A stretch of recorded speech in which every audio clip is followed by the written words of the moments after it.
National Kids ENT Health Month, and that basically is a reminder for parents to have their kids' ears, nose, and throat checked out, especially if you have any concerns or any issues in those areas. So recently I spoke with Dr. Wiatrak from Children's of Alabama.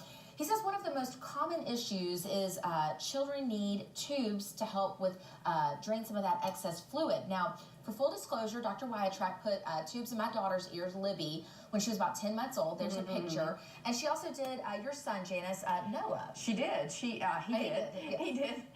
This is a picture, though. He did an ear surgery on Noah. So Noah got the tubes, and then the tube perforated his eardrum. Oh, my gosh. So he had to have complete surgery after that. Wow. Well, Dr. Wiatrak, I asked him, what are some of the criteria? What do parents need to know about when a child needs ear tubes? Here's what he had to say.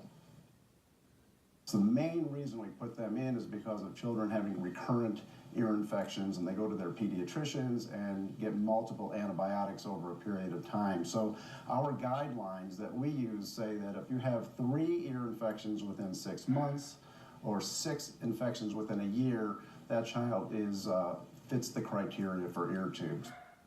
And Dr. Wiatrak says the other main surgery he performs on kids is a tonsillectomy, where he removes a child's tonsils, also adenoids. He says the main criteria for that is if a child has had 6 cases of strep throat in a year.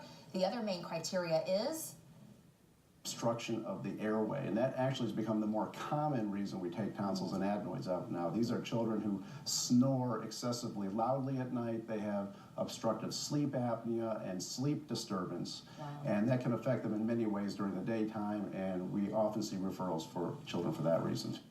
I understand Noah had that as well. He was such a little bitty fella, and he'd be sleeping next to me, and he would do that gasping where people who have sleep apnea, and I didn't know what was going on. It scared me to death. That's going to be terrifying as a parent. But we took him to the doctor with Dr. Wiatrak, and it was his adenoids and his tonsils. When it would relax, they would touch each other and cut off his airway. Wow. But he had them both removed, and it's been fine since then. He's doing great. Yeah. All right.